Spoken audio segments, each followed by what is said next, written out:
Good evening. I'd like to call a meeting of the Santa Clara Valley Open Space Authority Board of Directors to order at 6:30.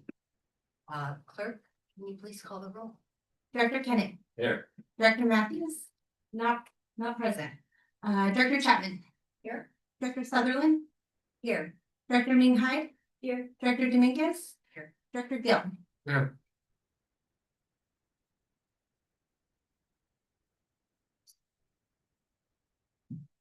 Yes. Thank you. At this time, any members of the public will have the opportunity to address the board on any item that is not on the agenda. Speakers will be limited to 3 minutes. Clerk, do we have any commenters? There are none. Online? No. Thank you. Now I'd like to get approval for the January 22nd board meeting minutes. Do I have a motion? Approved. Second. Thank you. Are there any public comments? And that was moved by Director Kennett, seconded by Director Chapman. Any public comments? There are none. Please call the roll. Director Kennett. Yes. Director Chapman. Yes. Director Sutherland. Yes. Director Ming Hyde. Yes. Director Dominguez. Yes. Director Gill. Yes. The motion passes. Thank you. The motion passes. Next on the agenda is approval of the consent items. Do any members of the board want to pull any items from consent? Looking around, seeing no indications. Great. I'll move to approve this show. Thank you, Director Kennett. And a second? Other Becca? Thank you. Vice Chair Dominguez. Are there any public comments on the approval of the consent items? Oh, okay, thank you. With that, clerk, can you please call the vote? Director Kennett. Yes. Director Chapman. Yes. Director Sutherland. Yes. Director Ming Hyde. Yes. Director Dominguez. Yes. Director Gill. Yes. And that passes unanimous. Thank you very much. Moving right along, we are now to new business. Under new business, I believe that we are going to have a presentation from Pearl Yes. Program and our clerk Caroline. So I will turn it over to you all. Thank you, and I will defer to our special legal counsel. Thank you, through the chair. Again, it's Pearl Perlmutter, your outside legal counsel. Thank you. So. Oh, that's Pearl.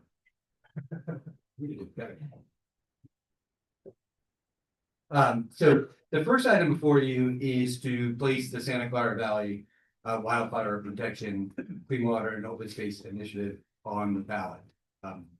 On February 10th, the county registrar of voters certified that the initiative contained over 43,000 valid signatures. That's well over the 37,000 plus required to qualify for placement on the ballot. That certification was attached as Exhibit D to your staff report. The registrar of voters performed the function of the certification and verification at the request of the clerk of the board, who is your elections official under the elections code. And so upon receiving that, the clerk was required to, and now has, presented that certification to the board. It was in your agenda packet for today. That had to happen at your next regularly scheduled meeting, which is today. Ordinarily in the initiative process at that point, the board would have two options. Either you could adopt the initiative without any alteration whatsoever by vote, or if you chose not to do that, you had to place it on the ballot without any alteration. Because this initiative proposes a tax, and because that board has no authority to approve a tax on their own, you basically have no choice but to put this measure on the ballot at this point, at this meeting. You do have a choice whether to place it on the June ballot, it's coming up to the statewide primary, or the November ballot in 2026. And so the recommendation before you from staff is to both receive the certification, which you've now done, of sufficiency, and to adopt resolution 2607, which does several things that are kind of formulaic with respect to the election. It calls the election, so it's actually happening. It gives notice of the election, and it places the measure on the ballot for the June primary. And then also that requests the county to consolidate the election, so it happens all at the same time as the primary and the same ballot. So that's what the resolution before you does. The other thing that the board is required to do is to specify the exact language that goes in the ballot questions, statutory limit of exactly no more than 75 words. In the draft staff packet, or the staff packet, there was a draft ballot question. We still, since in conjunction with council and staff, have made some minor modifications that I wanted to briefly walk you through. I think they more accurately reflect the nature of the initiative. And the statutory requirement is your ballot question has to state the nature, which is really the essential features of the measure. And because it's a tax measure, it also has to state the amount and duration of the tax. So the original language did this. I just want to mention, we made 3 changes to this that I can very briefly go through. We added "and waterways" at the front because the initiative does protect waterways and provides for grants for a number of things regarding that. We thought expanding trails is actually more accurate than creating urban parks, which the initiative really didn't do directly. And then the other changes we made were to keep us within the 75 word limit. The elections code actually has its own rules governing what counts as a word and what doesn't, but 17 million with the zeros counts as one word, whereas right now counts as 2. And so we had to do that to get us within the word. So we feel very confident. We've vetted this ballot question. We think it's an accurate question, and the recommendation is that the board approve that ballot question. The resolution also addresses some related tasks that really relate to the functions of the clerk of the board in terms of the filing of ballot arguments for or against the measure, and requesting the county council prepare an impartial analysis of council is required to do. So that concludes my presentation. Thank you, that's very clear. And we really appreciate the fact that it is so clear. I'd like to ask my fellow board members if they have any, can open the floor to the board for questions or comments, and we'll start with Director Kenneth. Other than the echo that is very clear and concise. Technically could be a very complicated issue, so I appreciate how you put it together. Director Matthews. Just great appreciation for the many, probably years that, we've worked in this authority to gather and spend money wisely. So I appreciate everything that's been done. Director Chapman. I was just gonna send my appreciation to staff, legal counsel, especially for making sure that this is carefully vetted, would say, and I appreciate all the hard work you've given. Director Minhai. Just that I'm very happy to see that the final proposed language reflects the intent of the proponents as well as the interests of the authority. So thank you. Director Dominguez. Director Gill. I really like it, the language you just presented here, because it's really cover our open space authority's mission, and appreciate for that, and then the staff as well for that. Thank you. And now I'd like to see if there are any members of the public. I have a couple of cards. The first one is Walter Moore. So you have 3 minutes. And please introduce yourself and the organization you're with. Walter Moore, recent past president of the Peninsula Open Space Trust, or POST, now an advisor, and myself and Lauren Korth here, who's an institutional engagement manager, are the 2 leads at POST for the Citizens Initiative.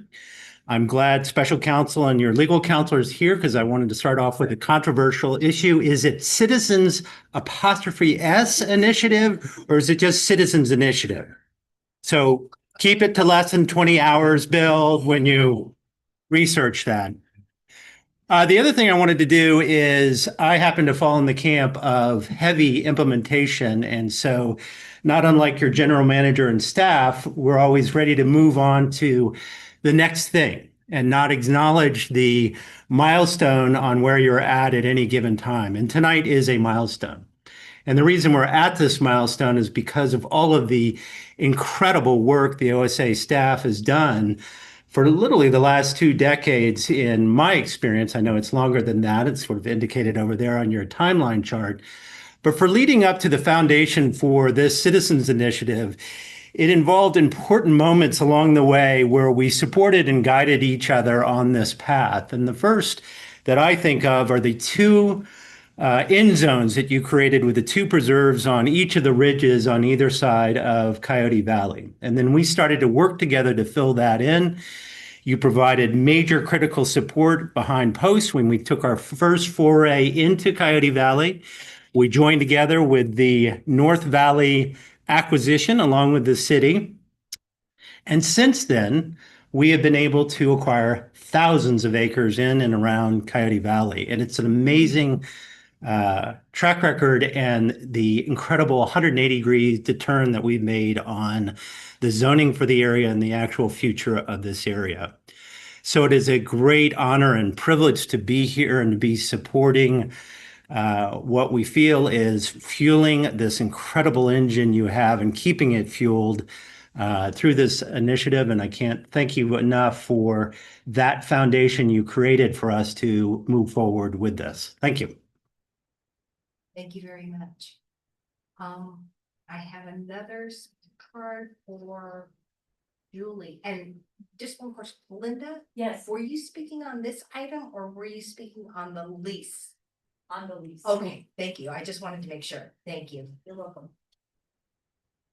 And Julie, please introduce yourself. Yes, good evening, Chair Sullivan and directors. My name is Julie McCrae Hutchison, and I am Executive Director of Green Foothills. And mental note, do not follow Walter as a speaker.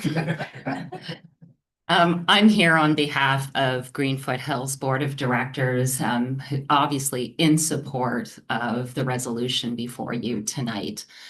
Green Foothills is deeply appreciative of the Open Space Authority's more than 30 years serving as the cornerstone of conservation in this valley. Our organizations have long worked in tandem toward a single goal and the same goal, which is the protection of local nature and farmland for the benefit of the communities that we serve. You have on our part, we have been the ones who have played a central role on opposing harmful development on open space, like so many that we have seen threaten Coyote Valley over the decades and unfortunately still do, but also to secure policies and funding to protect open space like Measure Q and Measure T. So, it's natural for us at this point in time to step up in this moment and play a key role in this initiative, because we really want to see the opportunity come before voters to once again continue the support they have for the critical work you do. You have shown that for the last decades, and you have not only been excellent protectors and stewards of local open space, but also you've been very fiscally responsible.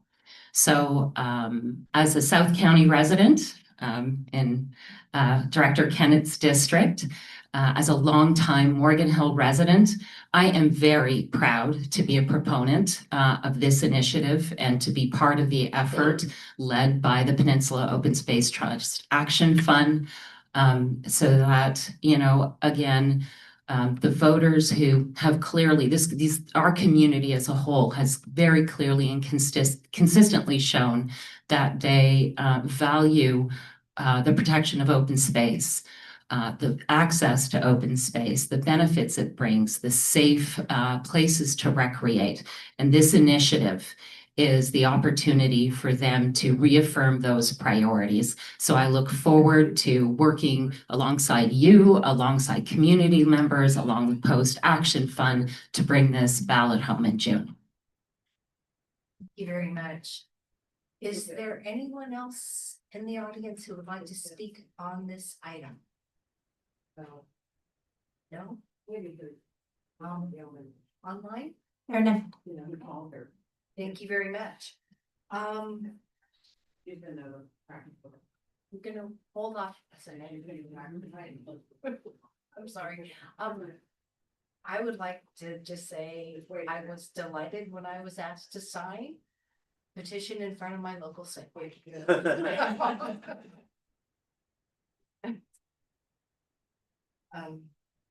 know, other than diseases, hold on, he had no way of knowing.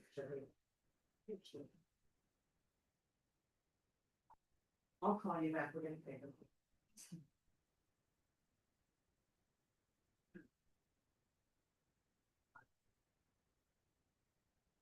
And now I'd like to know. Sorry. I had a family emergency, I'm sorry. Oh, yeah.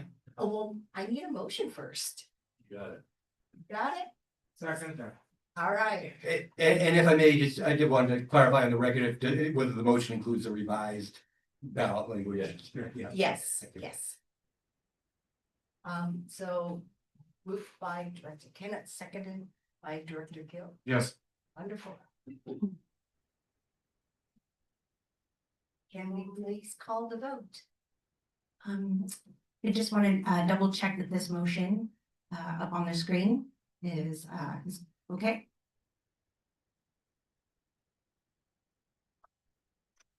Yes. Thank you. I like having lawyers here. Okay, Director Kennett, Absolutely. Director Matthews, Yes. Director Chapman, Absolutely, yes. Director Sutherland, Yes. Director Ming Hyde, Yes. Director Dominguez. Yes. Director Gill. Definitely, yes. That passes unanimously. Wonderful. Thank you. Thank you for your presentations too. The second item on the agenda is also with Pearl. Yeah. Pearl Letter.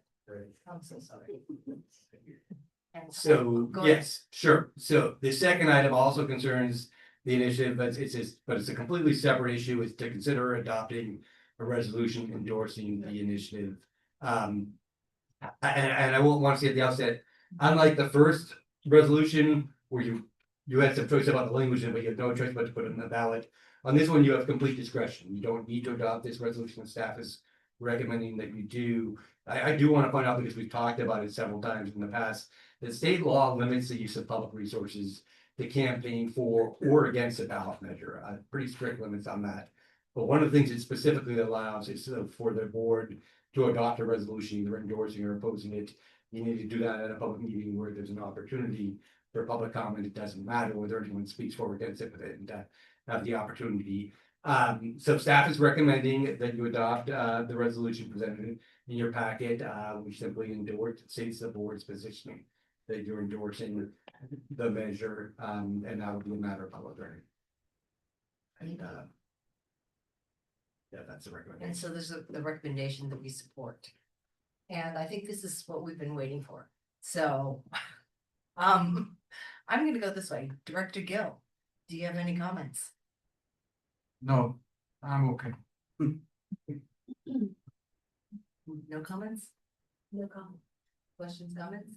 No, I'd like to make the motion that we adopt the resolution endorsing. Madam Chair. Well, yes. Before you entertain the motion, could you take public comment? Yeah, yes, and I was gonna finish with Director Matthews and Director Kennett. Do you have any comments? So just, thank you in reminding us on what we can and cannot do regarding this, but I'm happy to endorse, very supportive. Director Kennett? Thumbs up, okay.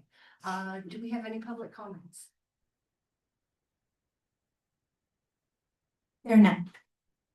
All right, with that, I will entertain a motion that, Okay, now I will make the motion that we adopt resolution 2608 endorsing the Santa Clara Valley Wildfire Protection Clean Water and Open Space Act initiative. Second one. wonderful.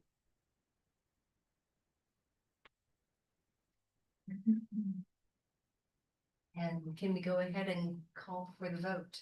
Director Kenneth, Yes. Director Matthews, Yes. Director Tevin, Yes.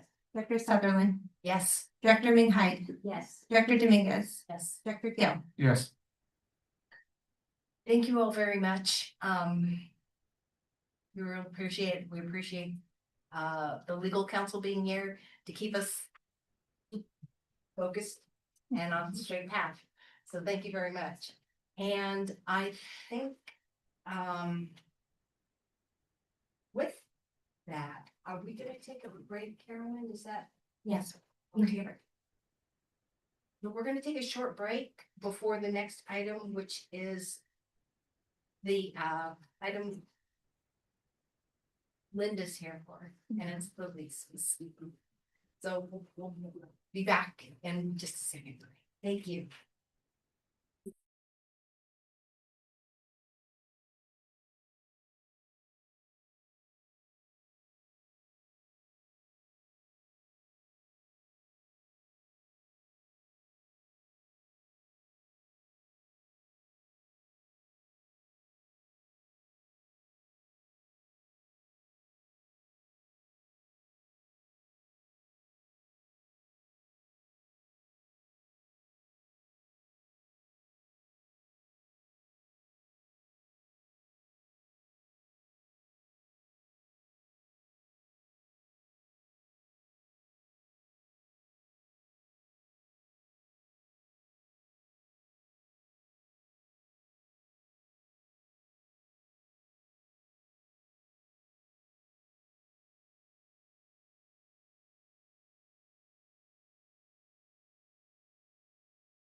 Okay, off track, I'm in a meeting right now.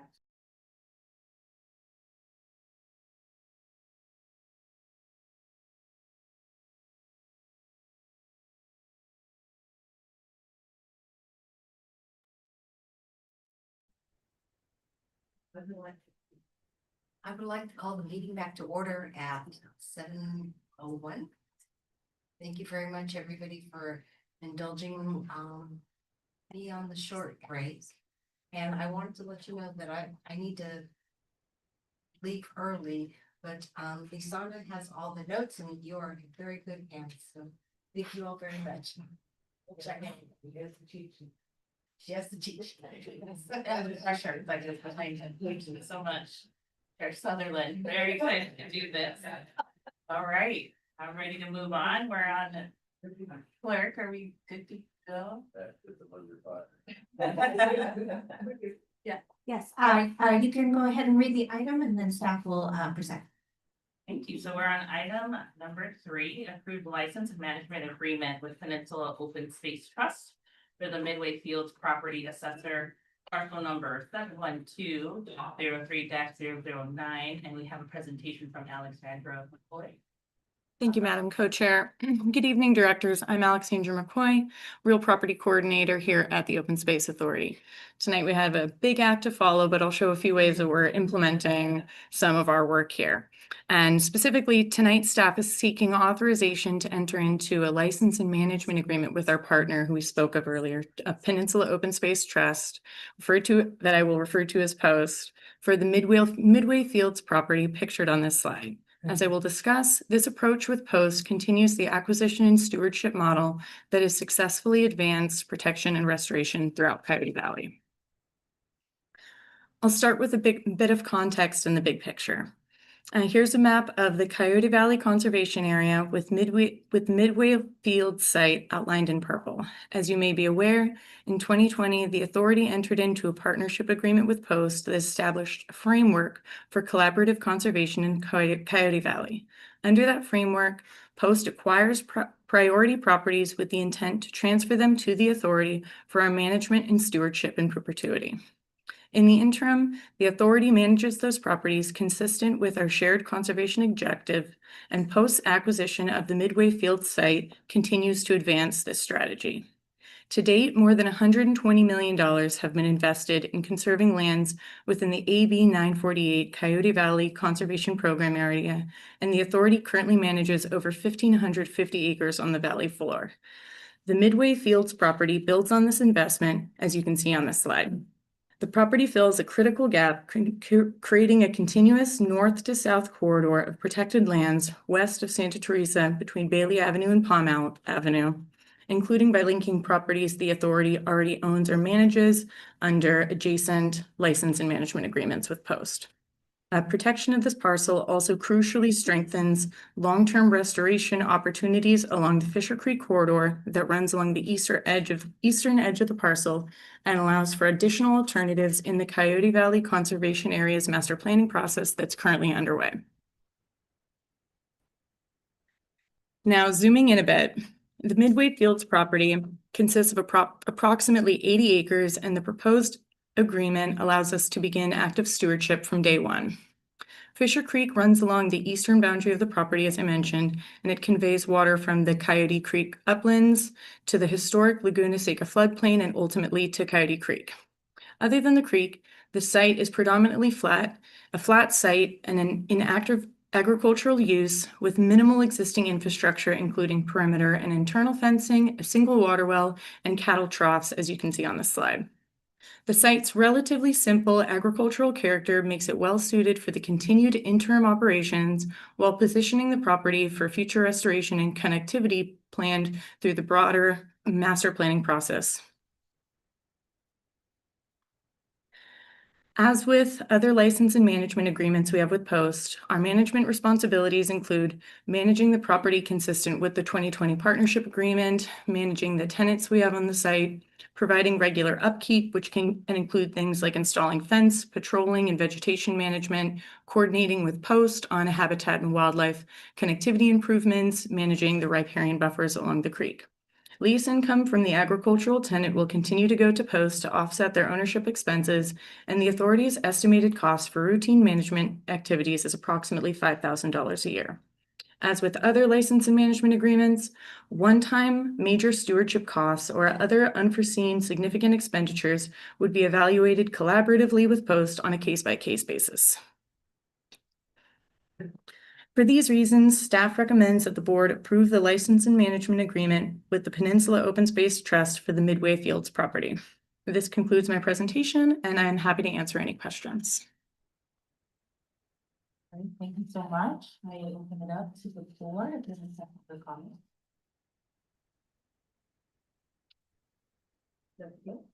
Let me ask just quick question. So this property is for agriculture use, right?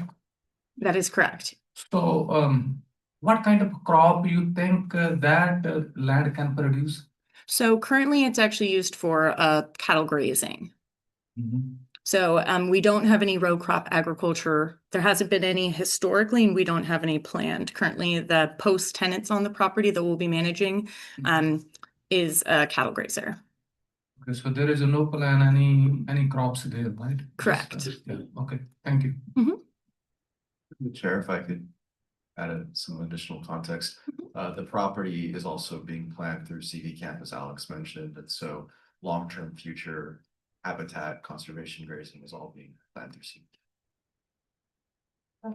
Is there a flood history for that? Particularly towards the back end of the property and sometimes along Fisher Creek itself, along the eastern side, when the creek levels are running high, it can, soils can become quite saturated in the area. But generally, plenty of the property does dry out throughout the middle of the year. Any more questions from the board? I just have a question. So does the grazing activity have any long-term environmental impacts that would impact your ability to use the property as one would want? I'll defer to Natural Resources. Yeah, through the chair, Aaron Aber, Natural Resources Manager. So I think the question was about the compatibility of grazing and our sort of long-term restoration plans there. Yeah, so a lot of this part of the CV Camp area, that's to say west of Fisher Creek, is identified as our primary wildlife corridor for getting all sorts of species across Coyote Valley. Cattle are a really important tool in managing grasslands, specifically non-native grasslands, which is what you have in this area to keep the sort of height of them down. So the way you kind of merge those two things is generally through a more like seasonal kind of grazing regime. So one of the sort of long-term things we're looking at in Coyote Valley is we have a number of existing grazing leases that are going to expire and need renewal in the next sort of handful of years. So eventually, looking at those through the CV Camp process for how do we work with our ranchers and how do we think about the timing and the needs of the species and put those two things together. So it might look a little different from today, but generally this area is sort of compatible with grazing for the most part. Let me continue this one. So we are only using cattle grazing methods also there, or we have any other methods to be just keep the grazing like any chemical or hand or something like that? Yeah, it's a good question. It's sort of on this specific property, which we've obviously just, as of tonight would, take under our management, but some of those properties have also been in hay production in the past.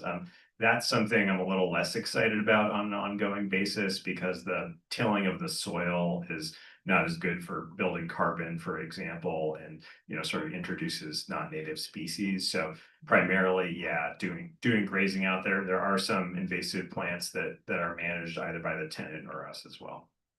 Thank you. Yeah, Director Chapman.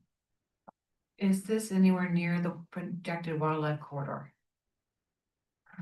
Yes, this is smack dab in the middle of it in many ways. It's also, I mean, one of the reasons you can see in this map, it's like the missing piece from a lot of different perspectives. I think Director Kennett asked a question about flooding.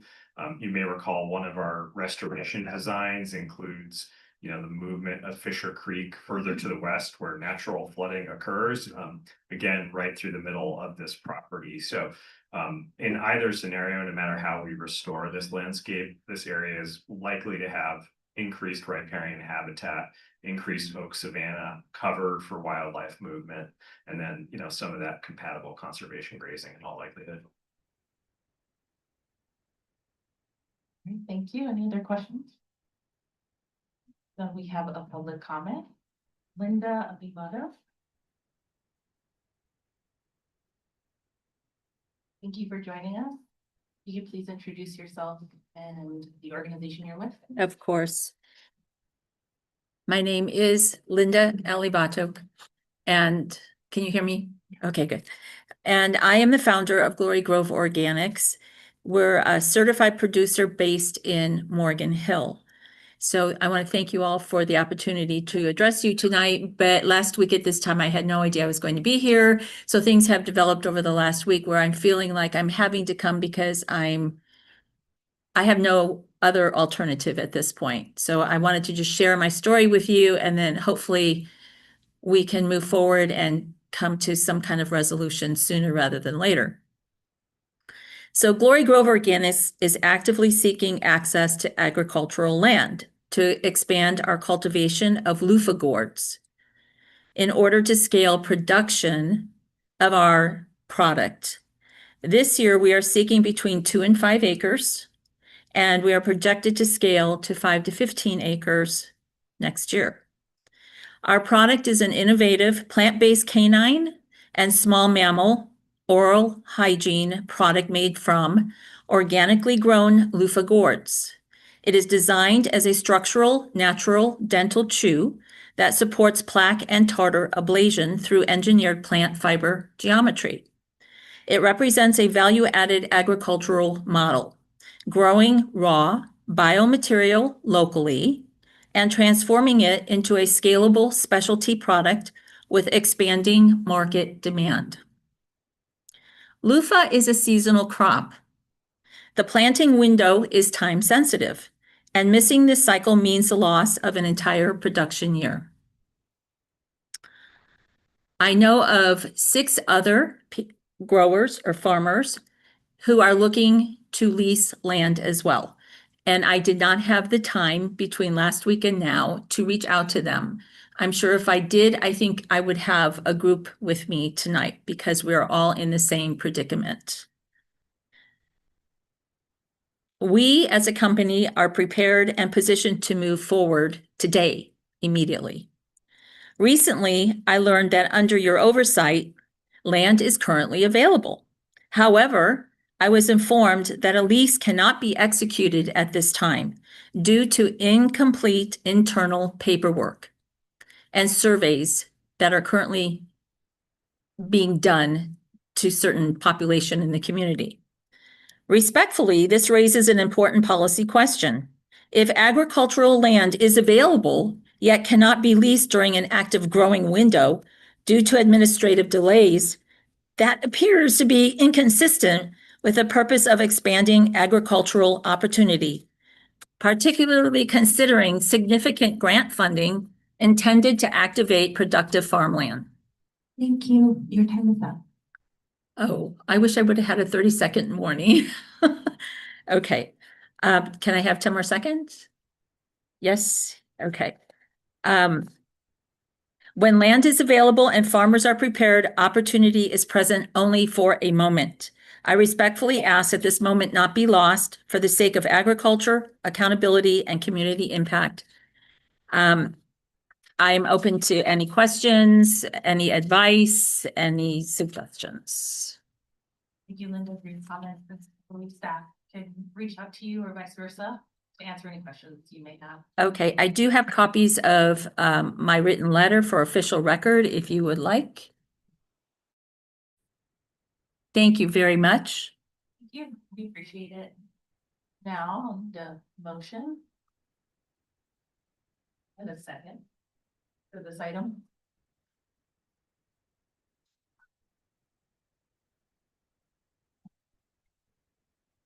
I move we approve the license and management agreement with Peninsula Open Space Trust for the Midway Fields property assessor parcel number 712030009. Yeah, we have a motion from Director Chapman and a second from Director Kenneth. Clerk will call roll. Director Kenneth, Yes. Director Matthews, Yes. Director Chapman, Yes. Director Ming Hai, Director Dominguez, Yes. Director Gill. Yes. All right, that motion passes. Great, now we're gonna move on to item number 4. All right, so now we are on item number 4, received presentation on the 2025-2026 Urban Grant Program Guidelines and Award Process, and that is by Jackie McBride. Hi, good evening, directors. I'm Jackie McBride. I'm the Community Investment Specialist, and I'm here to talk about, in 2 weeks, the special meeting for the awards of the Urban Grant Program. So we think of this a little bit like a workshop. So we'll talk about the process and then we actually do it in a couple weeks. But since it's been a few years since we've had an Urban Grant Program solicitation, I thought I would take this moment to introduce myself to some of the new directors, as well as give a little bit of context about why I think the Urban Grant Program is so important and so special. It's doing that thing again where it moves forward. Maybe if I just go like that, it won't keep doing it. Yeah. But maybe I'll have to toggle while I talk to you. Hopefully it stays until I'm ready. So I moved to California 12 years ago to teach kids about outdoor education out in the redwoods and take them to the beach. And in that experience of teaching kids about the tide pools, there were many 5th and 6th graders who had never come to the ocean, even though they grew up just an hour away from it.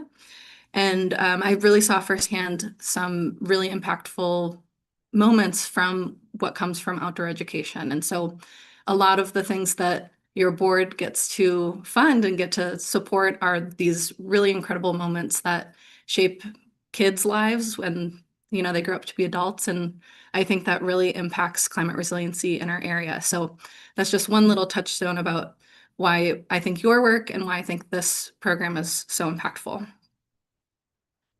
So tonight I will go over the Urban Grant Program. I will talk a little bit about the applications, a little bit on the recommendations and that process, but mostly the actual recommendations and the application details will be covered in our next special meeting.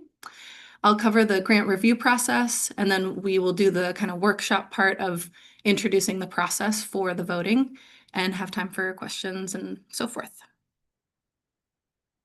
So the Urban Grant Program has been around since 2016, and since then, your board has awarded about 72 grants, totaling about $5.5 million.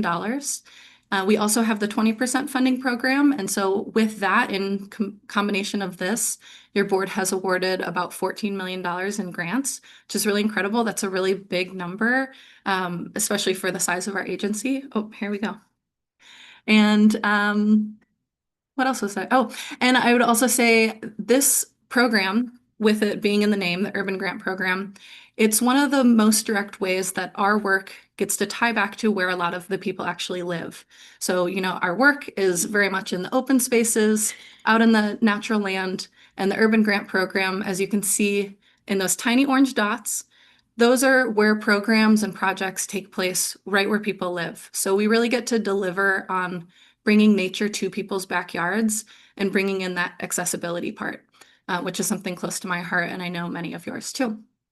And if you aren't aware, we have a really cool part of our website where you can see all past awards that have been given through the Urban Grant Program. There's some nice pictures and quotes, and if you haven't checked that out, I do recommend it. So everything in the Urban Grant Program is based on the guidelines. This is a 32-page document that outlines why it exists, how it exists, the funding. Oh, Sorry. oh, no, you're good. Oh, thanks. And everything's in there. And so next week on Friday, you will be given a physical binder in the mail. You can look for it early in the morning. We're going to send you the guidelines, the packet. Thanks. Yeah, it's okay. It's totally fine. The recommendations and so forth. So if you want to read through those guidelines, I welcome it. That'll be in the packet, but everything's based on that. I also want to take this time to highlight that this special meeting that's in 2 weeks, it's not only special because it's award night, it's also special because it's on a different cadence of this normal monthly meeting. And this time, super exciting, it's going to be not here. It's going to be at the Mexican Heritage Plaza in San Jose. So that's a past grantee of ours. It's actually an active project still. And it's a really exciting project actually on its own. And Lisanna can talk about that later if you want. It's a cool thing that we're excited to be involved in. So we will be having that awards meeting offsite. There will be food starting around 4:30. Director Sutherland wanted me to point that out. Okay, so make sure that's on your calendar. Okay, so the timeline, just to review this, the solicitation, it takes some time. It opened back in May. We had pre-applications were open for about 6 weeks. That's a really short kind of survey. And then we go through an eligibility review period. And then those that are eligible go on to the full application if they wish. They're given about 8 weeks to do that. And then there's the staff review period. And so now we're at the end of this exciting timeline, March, or it's February. We're almost there to awards. All the projects are in at least one of these 4 categories: environmental education. This is a program solicitation, so all of them actually fall into environmental education.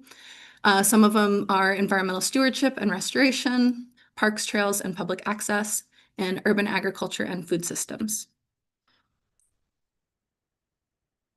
The total funding that is available as per your board is $750,000. I will say,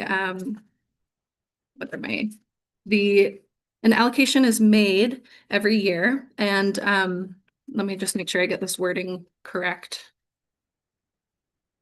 As of February 2026, there is $1,423,473 allocated from Measure T to the grant program. The proposed grant solicitation for 2025-2026 is $750,000.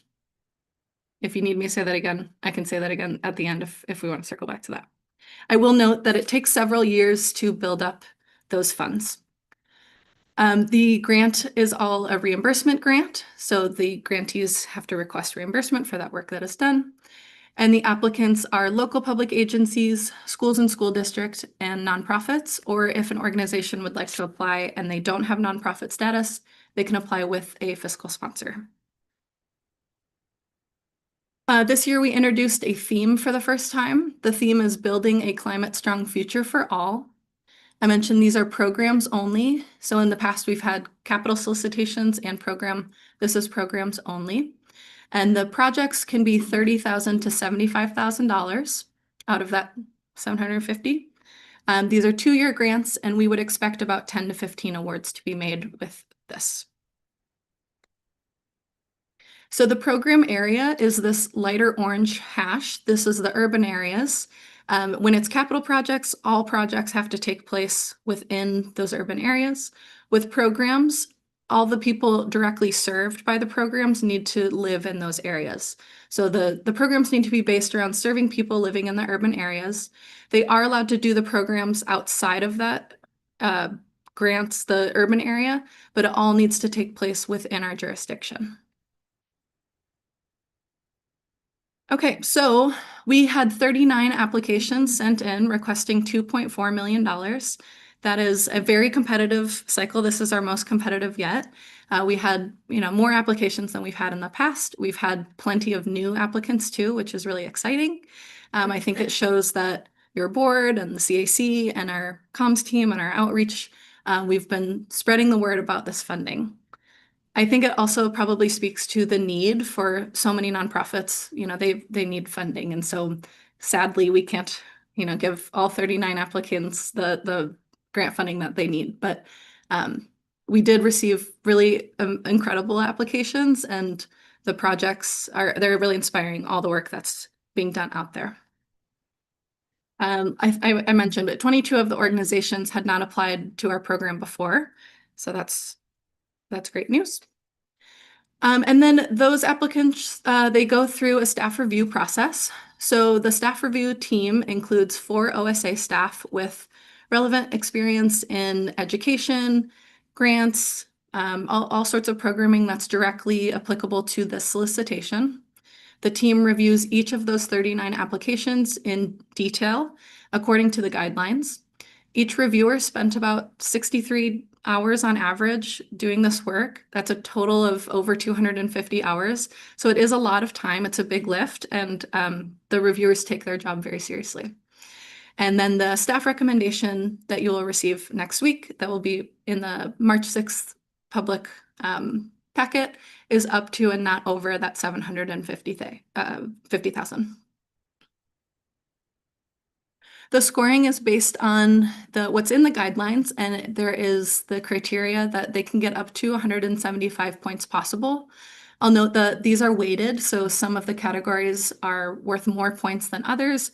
This is to emphasize that the projects fit into our guidelines and what we're looking for this grant program, but also that they are realistic, that the budget makes sense. All of those things are vetted so that we know that the funds are really going to a project that is not only inspiring, but also can happen realistically.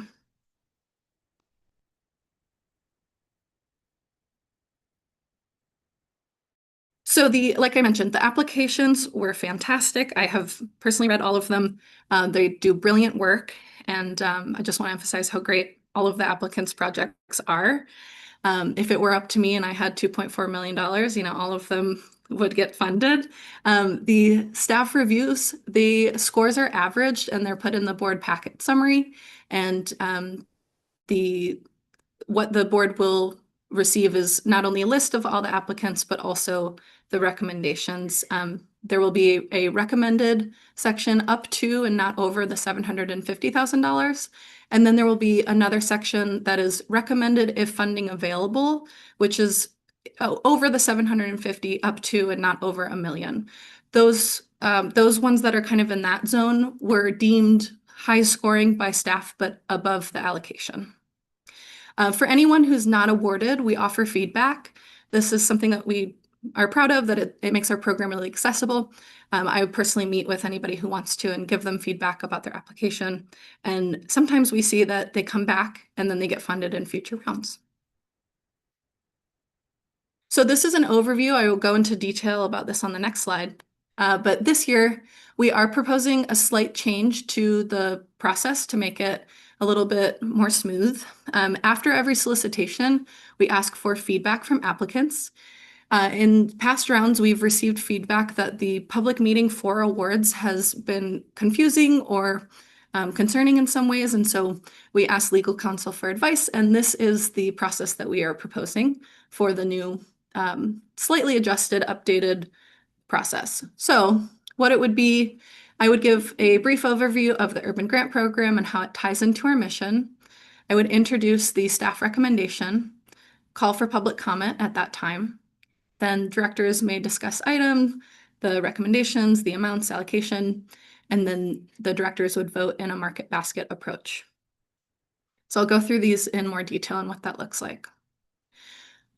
First one, yeah, I'll introduce things, and then I would introduce the recommendation. So like I mentioned, the recommendation would be within that $750,000 allocation, and then there's also a section that is recommended if funding is available, above 750 up to and not over $1 million.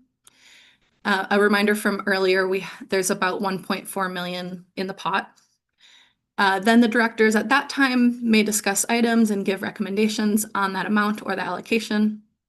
A reminder that there will be multiple exhibits in this packet, some of which will just be the recommended applications. Some of them will be all of the applications, but the scores and the rankings would only be for those that are recommended. Then the clerk would call for, the chair would call for public comment. There would be a time limit that anybody from the public would have. Instead of in the past, sometimes there's been more time given to official representatives. This time it would be all public comment has the same amount of time, which the chair would decide at the beginning of the meeting. It would be in the order of the comments requested received. At that time, we would encourage the directors to avoid direct questions to the applicants and try to avoid a back and forth. Of course, if there is a small question that needs to be clarified, that is okay. The chair wanted to emphasize that if you have questions between next Friday and then, I'm a great resource. You can ask me lots of questions about the applications or the process. After public comment, then the directors may discuss the items and give recommendations on the amount or the allocation. And then finally, the directors would vote in a market basket approach, something like the resolution might say something like the applications 1 through 10 for X amount, and then voting on that instead of individual applications. All right, I can go back to the slide if there's questions. In your board packet, like I said, you'll have a few different exhibits, one of which will have a summary of the recommended applications. So this shows the category, the type of project, where they are located and serving, the abstract. So that's kind of like a brief summary of the project, any letters of support, and then how they are, if they are recommended, the staff review score and the ranking. All of the applications are currently available for review on our website. This link is in your packet for tonight. Also note that the clerk also sent that out in a link as well as the conflict of interest memo. So inform the clerk or maybe our legal team if you have any questions about that. So the February board packet will include that link. It already does. And then if you have questions between now and then, I'm a great resource. Please contact me. And then on Friday, this packet with the recommendations will be posted and they will be mailed to your doorstep too. So I hope that that is helpful. And I'm available for questions or questions later. Thank you. Thank you so much for the presentation, Jackie, and especially all the hard work that goes behind ensuring that this is an equitable process. So thank your team as well. So I saw the number of hours there and that was incredible. I open it up now to the board for any questions. Let me ask first. If you're ready. I'm always ready. The question is very simple. Actually, I have two questions. The first question, you said the authorized organizations, right? I saw the slide there, schools and then non-profit. The last one is saying sponsors. Can you tell me a little bit about sponsor? Who is the sponsors and then what is the definition? Great question. So the question is about fiscal sponsors. So if the applicants are not a nonprofit or school or local agency, a lot of times they're really small or they're in the process of asking getting IRS approval to be a 501c3. They will partner with an agency that has the legal authority and financial ability to have a grant. So really that fiscal sponsor becomes the grantee. They are the organization. It would be like a larger organization having, they're the larger organizations such as schools or what? I guess it doesn't, yeah, it doesn't have to be necessarily larger, but they have enough financial capability to enter a grant agreement with us to take on that, I guess like legal authority to do so. So sometimes there are organizations that are set up to be a fiscal sponsor and they might have 20 other organizations that they are fiscally sponsoring. Sometimes, and there's different modes. There's like model A, B, C of fiscal sponsorship. We sometimes see that. We've also seen organizations that do work in our community that are partnering with someone who's doing hikes and they're in the process of becoming a 501c3. So they partner with them in a formal fiscal sponsorship as opposed to having them contracted out. So meaning is that is a co-signer, right? Yeah, I guess co-signing could they're definitely in support in the project, but typically it's that the sponsored organization is doing the work on the ground. They're delivering that program, and then the fiscal sponsor is kind of overseeing that, taking on that legal aspect of it. Anything to add to that? Just to clarify, the fiscal sponsor is the grantee, and so they are who we have the grant agreement with. Yeah, They coordinate with. Then, okay, so they, In the past. okay, so the other question is also very simple question. So we are just awarding 750K, right? So the No, let me Uh-huh. so this is the one we are going to just give away to the I mean the agencies or whoever is applying for, right? 750K, right? so the 750K we are going to give it to the agencies or whoever is applying. So the question is that then if we just set that funding 750K, what does that mean is go up to 1 million? Okay, good question. Yes, so through the chair, there's kind of a pot of money. The allocation from Measure T into the urban grant program is 1.4 million. $750,000 has been set aside in the budget for this solicitation, knowing that every year we add a small amount of money to that pot so that in a couple years, hopefully we can have another grant solicitation. So there is 1.4 million that could be used by the board at your discretion. But typically the board likes to have solicitations about every other year. So knowing that we need to set some of that money aside, the agreed upon amount that the board agreed upon in 2025 was 750,000. So it means the board has the authority to choose any other one other than whatever you guys are selecting or presenting to the board. Or we can just look at that, oh, we can have a couple more to be just awarded that. That's your meaning? The the awards are completely at the board's discretion. The staff give a recommendation up to that $750,000. And knowing that in the past, the board has decided to go above the allocation, we provide some extra information in case the board is feeling oh so generous and wants to go above the $750,000. There is that kind of secondary level of these applications scored well. They're realistic if the board does want to award above that amount. So that's good actually, right? Okay, thank you. Uh-huh. Do we have any other questions or comments? Dr. Chan.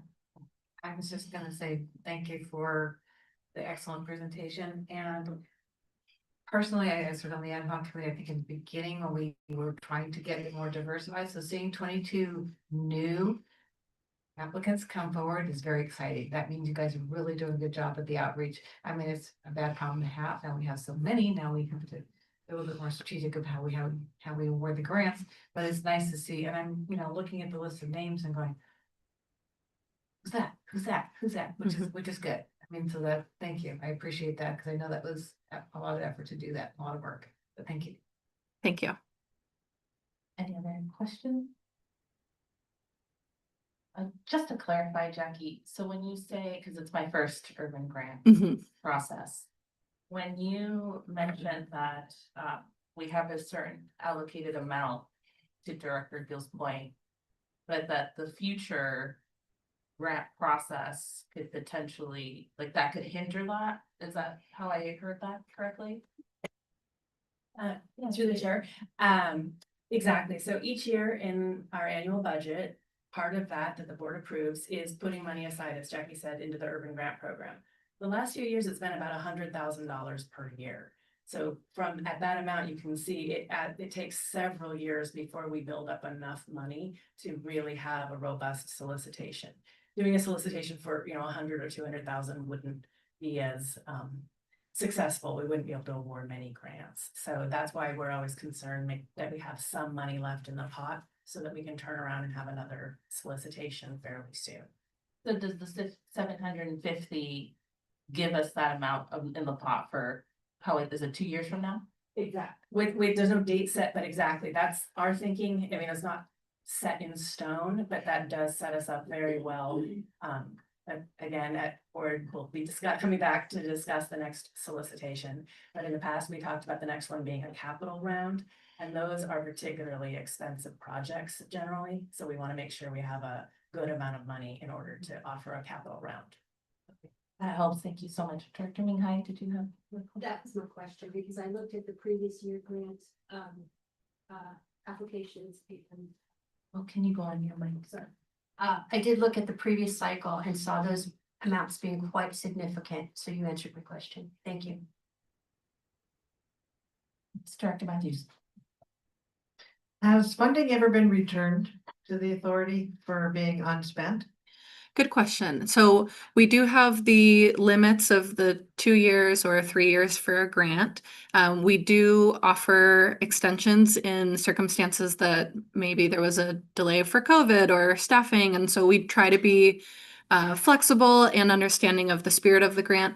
And there are times where the plans just don't work out exactly, and they do close out their grant with some money on the table, is how we call it. And that money goes back into the pot. So when I last came to your board about this item, there was a little bit less than 1.4 million. And now that a lot of grants from the 2023 cycle have recently closed, some of them left some money on the table. And so a little bit got added back. Yeah, Director. Thank you. Now you remind me of another question. So I'm looking at on the list that you have where you list of plans that have closed, and most of them say closed. There's a few that say 0.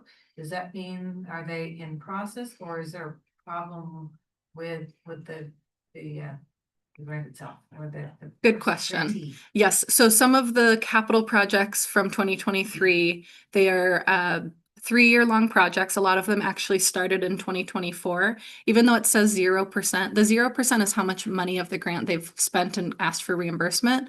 In many of the cases, I think like the Mexican Heritage Plaza, La Placito would be an example of, we know the work is happening, they just haven't requested the funds yet to cover like contracted services, things like that. It's very rare that it means they're not doing anything. It just means that they haven't requested the funding yet, or maybe they got a slower start. But we do check in with the grantees. We ask for progress reports every 6 months.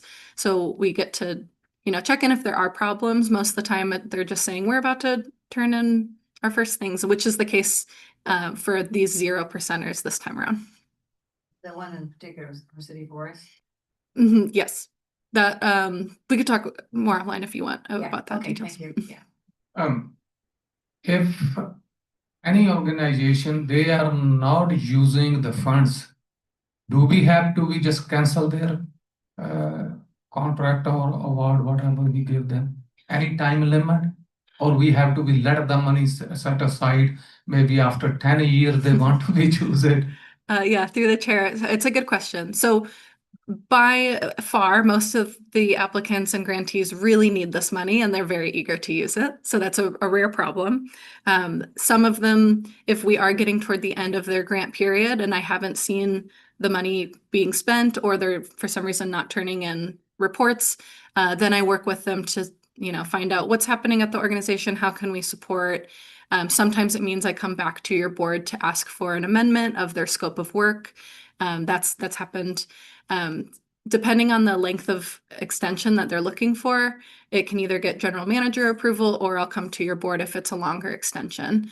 We have some time limit actually whenever we just award something. How many years? Typically, we don't extend the project more than 2 or 3 times. It kind of depends on the project. I don't think we have in the guidelines or in the funding measure that it has to be spent by X period of time, but it is more of a are they like an applicant in good standing? We really try to work with them to make sure that it doesn't get drawn out too long. Do you think we have to be updated there? I'm sorry? no time limits, something like maybe we have to be just, yeah. Just to clarify, the original grant agreement has a time limit, so Yes. it's either 2 years or 3 years. Occasionally, we extend for special reasons that they weren't able to do it. We've never had one that was drawn out so long that we were worried about it in that way, but we could certainly revisit that and put in some kind of maximum time limit. Thanks. Any other questions? All right, do we have public comment? Great. Thank you. I'll Thank you so see you in much. 2 weeks. Yeah, and just a reminder to the board that you will be getting a huge packet in the mail on Friday that you must review. Like a quiz. There'll be a test for sure, and if you have any questions, you could go to Jackie. Okay. All right, so we'll move on, because that was informational only, and now we'll do the committee meeting summaries, and we only have one, that's land use and stewardship, Director Kenneth. Yeah, so the reason I like being on this committee is because we get to do field tours. So, it was very interesting the way it's pointed out, and whenever we heard to the staff to let us do this. We're the future of, Coyote Valley. Division. Through the chair, Nick Barrett, Planning Manager, Coyote Valley Project Director. Yeah, we got to take Lucy out to a tour of Coyote Valley, mostly a driving tour, key stops, Laguna Seca, Palm Avenue area, where we're planning an expansion of potentially the staging area, new amenities, and also a brief stop at the North Coyote Valley Hill, where we're looking at designing new trails and access amenities. So great evening out there, walking around, talking about the landscape and kind of surfacing things that we presented to the board last month, January.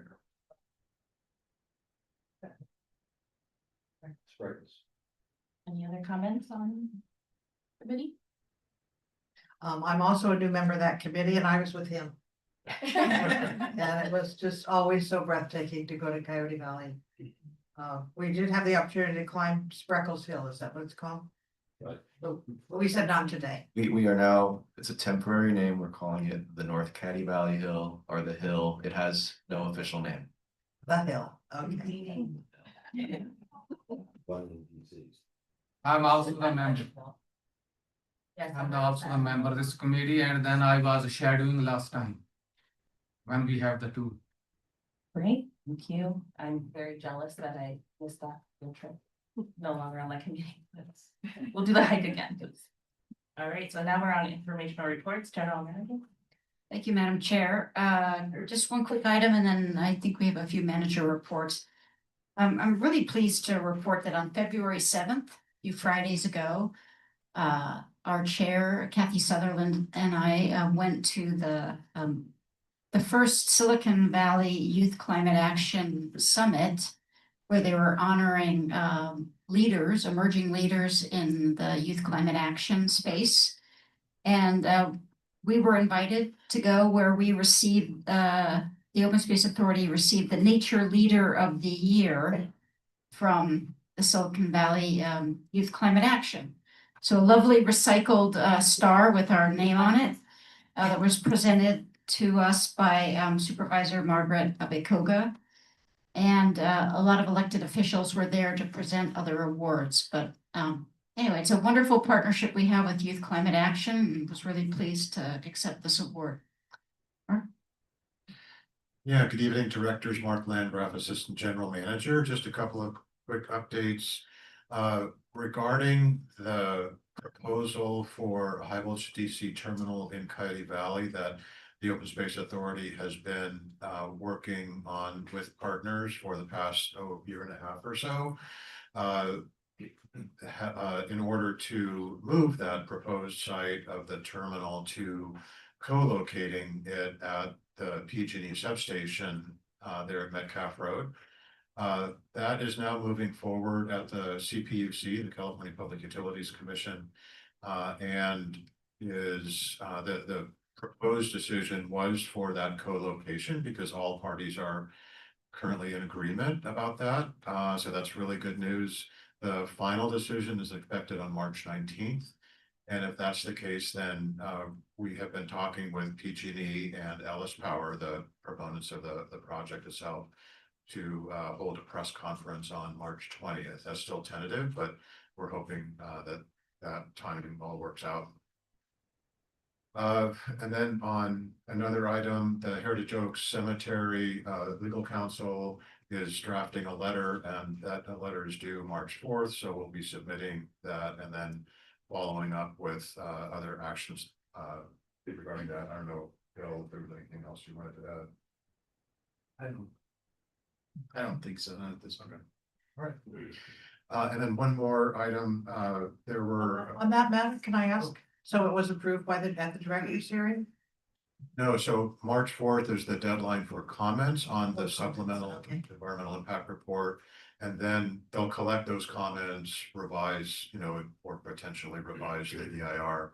And then there'll be a director's hearing sometime after that. It'll probably be months. And then the Open Space Authority also commented on a couple of single-family residence proposals in Coyote Valley, as we're called upon to do based on AB 948 legislation that asks us to provide information to land use authorities on the impacts to natural resources and agriculture in the area. And that's my update. Good evening, Directors. Lee Rocher, Assistant General Manager. And on behalf of Elizabeth Loretto, who's unable to be here tonight, I just wanted to share that her team has recently closed several recruitments. One of which is our current round of seasonal open space aides, and filled 2 vacated regular open space aide positions as we gear up for a very busy increased visitation on our preserves this spring. The HR team also secured 2 seasonal staff members each for our education program, our volunteer program, and then a single seasonal staff member to assist with public outreach, for public engagement for CV camp. We have a lot on our docket this spring, and that's probably the perfect segue to ask Gavin Comstock, our volunteer program administrator, to say a few words about what's ahead of us. Yeah, good evening. Good evening, Board of Directors. Gavin Comstock, Volunteer Programs Administrator. Last Friday, February 20th, if I'm not mistaken, I sent you all an email that appraised you of March public engagements, of which you are welcome to attend and join. The intention of my email was to let you know where we would be, what districts, and put enough information in front of you to tantalize you into joining if you so choose. I'm here tonight to offer my presence for any questions you might have towards that end. In the absence of questions, I also just want you to know that I'll be endeavoring to email you monthly. So the next time you hear from me will be March 13th. I'm going to let Jackie and Megan have their fun with you for the Urban Grant Awards on the 12th, and then promptly put something in your inbox that shares our April engagements. We'll be getting out through our public outreach efforts over the coming months into all of our districts. So I'm here for questions about March events, and I can remind you of what those are if you're interested, or you can reach me by email, or you can ask me now. Good evening again, directors. Nick Perry, Long Range Planning Manager. Speaking of events, you should each have a beautiful flyer designed by our own Anna Marie Pillon, telling folks about Coyote Valley Discovery Days, previously known as Coyote Valley Fest, but now Coyote Valley Discovery Days. And this is an exciting lineup of events that a large team of staff are working on, Gavin, Charlotte, my team and Long Range Planning, many others, to showcase all the work we're doing in Coyote Valley and get the public excited about the concept alternatives we've created and get their feedback too. So you'll see you can pick and choose which ones you'd like to come to. We'd love to have you at all of them if you're so interested. We'd really love to have you help us spread the word to your communities that you know about these events and get people to come. I will say, if you didn't make it up to the North Coyote Valley Hill, there is a North Coyote Valley Hill Discovery Day on April 10th, where you'll be able to go up at your own pace or on a guided hike. A couple other events I want to point out there's a few that are small, they're different types. There's hikes, there's like kind of pop-up events, and there's larger exhibitions we're going to be creating, where we're basically creating a museum exhibit that's going to be outdoors. So the first time that happens is March 21st at the Children's Discovery Museum Portico in downtown San Jose. We'll be doing that again at the Coyote Valley Open Space Preserve on April 11th at a more focused for neighbors. We'll be sending out postcard mailers to neighbors so that they're especially invited to come to that event.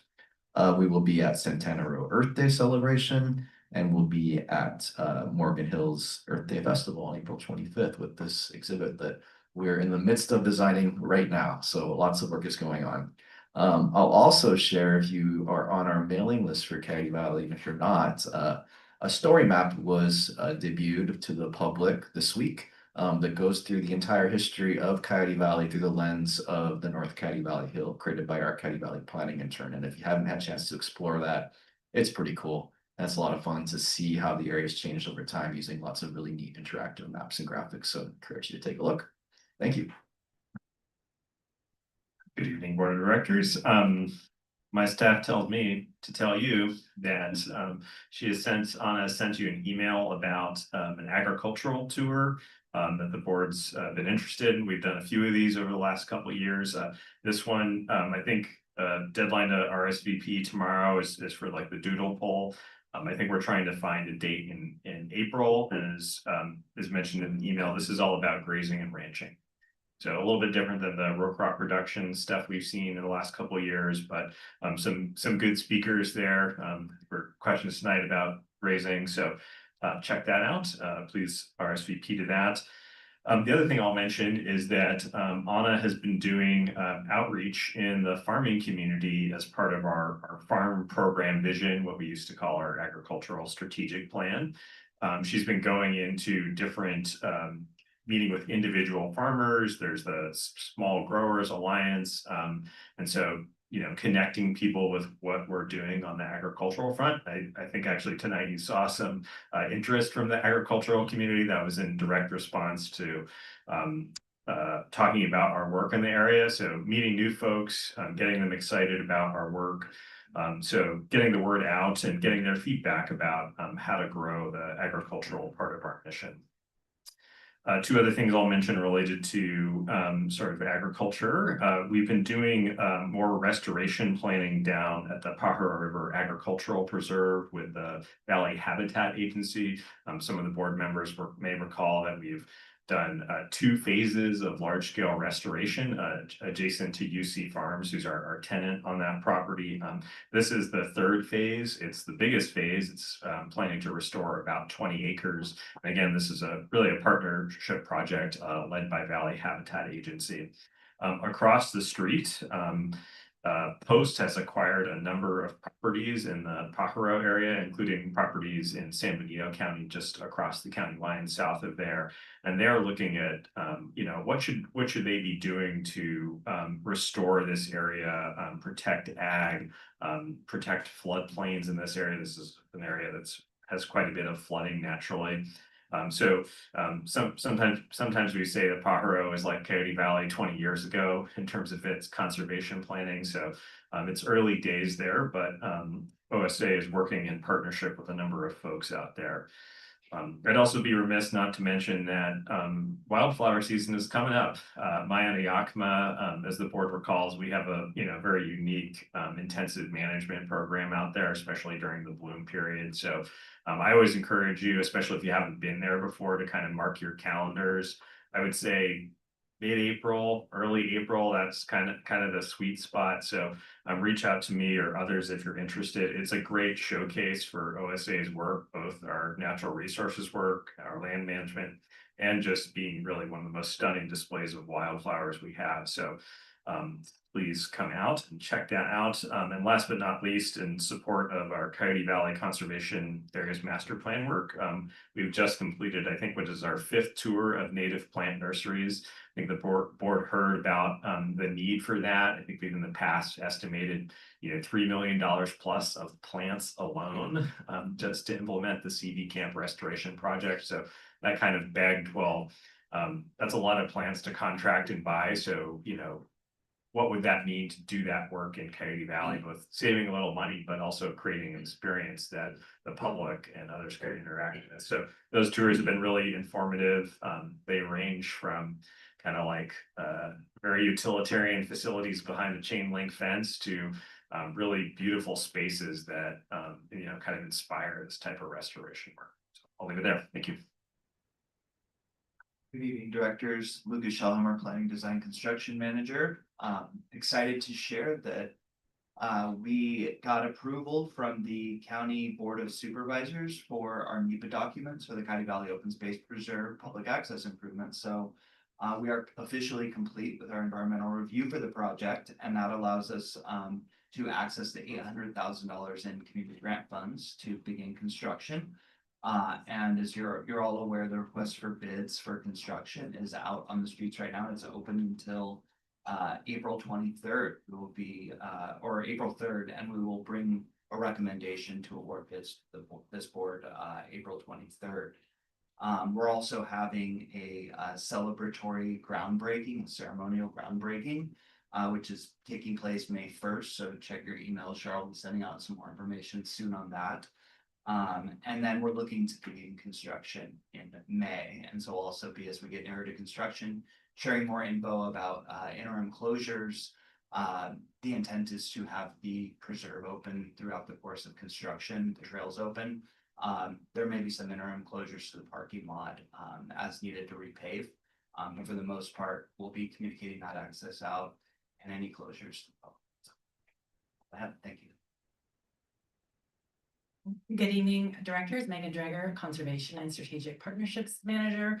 Couple quick updates. One is about Prop 4 funding, which you'll recall there have been delays in the state being able to give out Prop 4 funding due to some legal questions around the Administrative Procedures Act, which I've never known so much about until recently and trying to navigate this. So good news and continued work needed. The good news is that the money that has already been allocated, so for us, that's 3 million out of our $25 million total. That 3 million, that has been solved. So the APA exemption is in place. So the currently already allocated funds, the state can give those out, and those are back on track. What happens in next fiscal year and beyond, they're still working on, but we're hopeful that they will come to a solution. A lot of us are in the same boat trying to figure this out, so that I know that they're working hard on it. And then second thing, just a quick reminder, yet again, Jackie already alluded to this, but that special board meeting that's going to be very exciting, that's not here, March 12th, 5 p.m. Mexican Heritage Plaza, downtown San Jose, and looking forward to it. It's going to be an exciting night. Good evening, directors. Charlotte Graham, Public Information Manager. I'm just very pleased to share a very quick update that as of this week, we have officially seen over a 200% increase in our earned media since this time last year. So that's really exciting, and we have a lot more on the way. Thank you. Thanks, Madam Chair. All right, thank you. Thank you so much, everyone. Legal report. Just a reminder, I did my Form 700, so don't forget to do yours. I thought I'd just mention that. I know Caroline did not put me up to that.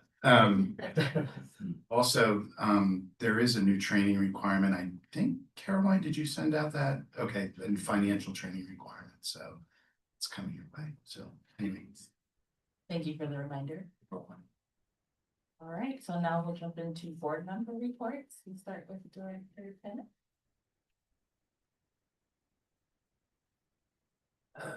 I sat in on the webinar regarding the heritage jokes. Copeland, any of you sit in on it? You know, you sit through these things and sometimes you get something out of it, sometimes you don't. But I got one pearl that reminded me of a conversation you and I had. If you ever listen to our conversation, sometimes we sound like a couple of conspiracy theorists. What was the hidden agenda with that heritage joke? So I learned that the company that owns the land, Heritage Oaks, also owns Cinnabar Hills land. You're aware of that, right? So if this doesn't go through for the mausoleums, et cetera, well, what else does a golf course like to grow around their golf course? Big mansions. Rooftop. Right? Okay, so anyway, so tomorrow I'm gonna be leaving on a tour to acquire additional open space opportunities on the island of Hawaii. Going back to our next part. Hard at work. Yes, Director Adams. Well, first of all, thank you I love the Facebook posts. I love the pictures of all the birds and the animals who look like they're on the red carpet. Yeah, it's really wonderful, and I really appreciated the Facebook post that gave us vocabulary words for all the young offspring of the animals, because they're great crossword puzzle words. So I filed those away. I gave a little talk to a women's group this week, and they wanted to hear about my life, but I very cleverly diverted most of their attention to the Open Space Authority. So they were very willful listeners, and Mark gave me some fast facts and some of our collateral to hand out. So they got quite interested in the Open Space Authority. So hopefully we got some new supporters out there. And Monday, I'm going to be attending the Berryessa Citizens Advisory Council, and on behalf of our organization, will be presenting a letter of commendation to their Citizen of the Year in Berryessa. There'll be another opportunity for me to boost what we do. And thank you to staff for writing that letter, and Andrew for signing it. Thank you, Dr. Tillman. Okay, I always have to go back because it's like, hey, what was that? So the beginning of the month, we had a LAFCO meeting. And the highlight of the meeting was one was twofold. I had the opportunity, and I think I told Nick Perry this already, is that to talk about the work in Laguna Seca, part of CV camp, was to get that incorporated into the citywide water and wastewater service review. So staff should have reached out to you to, put you in that process. They weren't aware. And then what we did is there was a little item on the mosquito and vector control district. So I don't know if you guys are aware of, I'll give you the name of the mosquito that's causing all the trouble. The Aedes aegypti mosquito is now causing issues, so that there is going to be a review and audit of the vector control district, which is causing some consternation with the county because they are over budget with that. That was the highlight of the LAFCO meeting. Special districts meets on Monday, and we do our yearly elections. So I'm throwing my name in the hat to run again as chair. Also, part of LAFCO is the finance committee is established for LAFCO, and myself and Commissioner O'Neill and Commissioner Hilton are going to be on that committee. Yeah, let's see what else. Had the opportunity to meet with staff this morning with mayor's office to talk about all things open space. And I think that's it. Very busy time. Thank you. Yes, first I want to thank staff for onboarding me this past month, and your patience with my questions and the lightning fast responses. It's like the minute I press send, it's actually, I almost already have an answer, and I'm kind of not prepared for an answer just yet. So thank you so much. I want to acknowledge that. I have tried to hit the ground running, and so I did attend my first San Jose Parks Commission meeting. It's very interesting. I learned a lot. I recognized no faces. They're all very young, but I'm very interested in learning more about the city, since that is such a large part of our district. I made an effort to start to meet the constituents of District 5. And I had the pleasure of meeting some volunteers who help develop and protect Hogue Park. Hogue Park is sort of tucked near Los Gatos and Campbell in San Jose. And I was able to educate them a little bit about our our work here and have really put forth an effort to educate the folks in Cambrian Park and Blossom Valley about who we are. And it is interesting how much they either think we're the city of San Jose or the county of Santa Clara or Mid-Penn. And so it's been a challenge and a joy, and I have to do all I can not to smile when I tell them who we are. So I hope to continue that work, and I will reach out to staff as I've already done about how to do that best. So thank you.